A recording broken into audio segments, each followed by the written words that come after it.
¿Decirle a un niño que apague el móvil es violencia? ¿Impedir que tu hija de 14 años se vista como quiera es violencia? ¿Pedirle a un adolescente que no interrumpa mientras hablas es violencia? Parece absurdo, pero en muchos espacios parece ser que sí. En realidad, esas últimas décadas la palabra violencia se ha inflado hasta tal punto que ya no significa nada. O peor, hasta tal punto que significa cualquier cosa que moleste. Vamos a hablar de cómo esta distorsión conceptual afecta la educación de nuestros hijos y cómo refleja una tendencia que reina en el mundo occidental. En los últimos años el concepto de violencia se ha estirado como un chicle. Antes violencia era dar un golpe, amenazar con un cuchillo. Hoy basta con levantar la voz o señalar un error. Basta con decir algo que incomoda, algo que no suena suficientemente amable y ¡zas! Violencia. Interrumpir es una falta de respeto. Violencia verbal. Quita el móvil de la mesa. Microviolencia doméstica. Este top no me parece adecuado. Opresión patriarcal. En serio, así de lejos hemos llegado. Y aquí viene una primera reflexión importante. Cuando usamos palabras tan fuertes para situaciones cotidianas, perdemos la capacidad de identificar la auténtica violencia, la que destruye, la que paraliza, la que humilla de verdad. Buena pregunta, ¿por qué este fenómeno no aparece de la nada? Tiene raíces filosóficas, sociales y políticas. En realidad, esta expansión del concepto de violencia tiene que ver con lo que podríamos llamar la hipertrofia de la subjetividad. Me explico, si yo me siento herido, entonces hay violencia. No importa si tú tenías intención de agredirme o no, mi sensación es la verdad. Esto viene de cierta lectura simplificada del postmodernismo. Todo es una construcción social. Queridos alumnos, la realidad se construye. Todo es relativo, nadie tiene derecho a imponer su visión del mundo, lo cual en abstracto suena noble, pero en la práctica genera confusión total. Porque si cada quien define lo que es violencia según cómo se siente, ya no hay ley común, ya no hay lenguaje compartido, solo hay subjetividades flotando sin punto de encuentro. En sociología, este fenómeno se explica también por lo que algunos autores llaman la cultura de la fragilidad, una manera de educar centrada en el ideal de la seguridad emocional, del bienestar permanente, de la validación constante. Consecuencia, tenemos hoy una generación entera que nunca quiere sentirse mal. Por lo tanto, si tú me criticas, si tú me dices que estoy equivocado, si me pones un límite, me estás violentando. ¡Uy, violencia! Bis, notoire. Y aquí llegamos al corazón del problema, la educación. Si confundimos poner límites con violencia, entonces educar se vuelve imposible. Educar, lo sabemos todos, implica frustrar deseos, decir no, mostrar que hay normas, que hay momentos y lugares, que no todo vale. El problema es que vivimos en una época en la que decir no incomoda. De hecho, muchos padres me lo dicen. Siento que si le digo no a mi hijo, soy un mal padre. ¿Un mal padre por poner límites? Eso no es violencia, eso es estructura. Eso es cuidado. Dejar hacer todo eso sí que puede ser una forma de violencia, una violencia por omisión. Porque sí, la permisividad extrema también es violenta. No hay gritos, no hay bofetadas, pero deja heridas igual de profundas. Cuando no enseñas a tu hijo a tolerar la frustración, le estás preparando una vida de sufrimiento. Cuando no le pones límites, no le haces ningún favor. Lo abandonas a un mundo que no se adaptará a él como tú lo haces. Lo dejarás sin herramientas. Repito, eso también es violencia.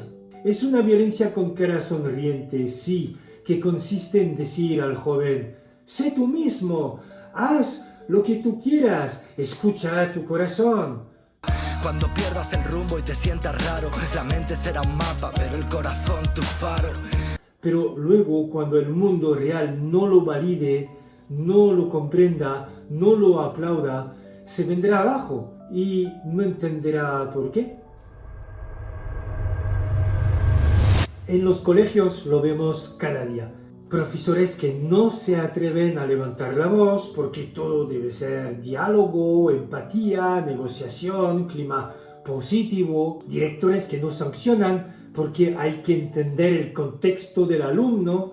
Padres que exigen explicaciones porque sus hijos fueron llamados al orden. Y alumnos que se creen intocables porque saben que se les considerará como víctimas. No exagero, en algunos países un alumno puede grabar al profesor y denunciarlo por violencia verbal si éste le exige que se calle de forma un poco firme. Y cuidado, el profesor puede perder su trabajo. Por eso muchos docentes optan por no intervenir, por callar, por dejar pasar. Y luego nos sorprendemos de la falta de autoridad, de la indisciplina, del bullying, de la ansiedad de los adolescentes que no encuentran límites ni puntos de apoyo. Te doy un ejemplo real. Un padre le dice a su hija adolescente que no puede ir a una fiesta con un grupo de chicos desconocidos. Ella se encierra en su cuarto llorando y le grita: no tienes derecho, me estás maltratando. ¿Controlar a los hijos es maltrato? No, es cuidarlos, es preocuparse por ellos. Pero si ese adolescente ha crecido en un mundo donde todo lo que frustra es opresión, entonces es normal que reaccione así. Recuerdo una madre que me contó que cada vez que le pedía a su hijo de 5 años de respetar unas normas, el niño se dirigía hacia el teléfono diciendo: voy a llamar a la Guardia Civil, aquí me maltratan. La madre me precisó: no lo entiendo, mi marido y yo nunca lo hemos pegado. Increíble, ¿verdad? Insisto, también en la edad del niño, 5 años. En todo caso, aquí es donde el lenguaje se vuelve importante. El lenguaje no solo describe el mundo, también lo crea. Tal y como decía Wittgenstein, los límites de mi lenguaje son los límites de mi mundo. Si enseñas a los jóvenes que todo lo que les incomoda se llama violencia, entonces les enseñas que son víctimas permanentes. Porque el amor incomoda, el trabajo incomoda, las leyes incomodan, la realidad incomoda. ¿Dónde queda el punto medio? Pues entre la disciplina militar de antaño y la permisividad emocional actual. Sí, entre esas dos maneras de educar hay un espacio que muchos han olvidado y que existe. Un espacio donde la autoridad no es autoritarismo y la sensibilidad no es debilidad. Para ocupar este espacio habrá falta coraje, claro. Coraje para poner límites sin miedo a ser acusados de opresores. Coraje para aceptar que educar puede desagradar, pero que eso no es violencia, es vida. De hecho, ¿y si el verdadero acto de amor fuera frustrar? Sí, frustrar. Frustrar con sentido, con propósito, para que nuestros hijos aprendan que no todo gira en torno a su deseo, que no siempre tienen razón, que no todo malestar es el resultado de una agresión y que a veces justamente son los que más los aman los que se atreven a decirles no. Queremos educar sin herir, pero es imposible. Educar implica limitar, es decir, hacer sufrir. Podemos aprender, debemos aprender a distinguir entre lo que incomoda y lo que traumatiza de verdad, entre un límite necesario y un acto injusto. Si perdemos de vista esta distinción, si caemos en la trampa de la visión de la educación postmoderna, entonces participaremos de una sociedad de heridos, de víctimas. Decirle a tu hijo que no puede hacer todo lo que quiere no es violencia. Decirle que hay normas, que hay horarios, que hay límites, no es violencia. Es amor, es protección. En una palabra, es educación. Para poder hacerlo hay que recuperar el lenguaje. Concretamente hay que dejar de llamar violencia a todo lo que incomoda. Hay que distinguir entre lo que duele y lo que hiere de verdad, entre lo que frustra y lo que destruye. Digamos que hay que dejar de vivir como si la autoridad rimara automáticamente con opresión o represión. Si este video te hizo pensar, levantar una ceja o murmurar por fin alguien lo dice, entonces este canal es para ti. Suscríbete y únete a los padres que ya no se tragan el cuento de nuestra sociedad postmoderna, de que, por ejemplo, educar con firmeza es opresión.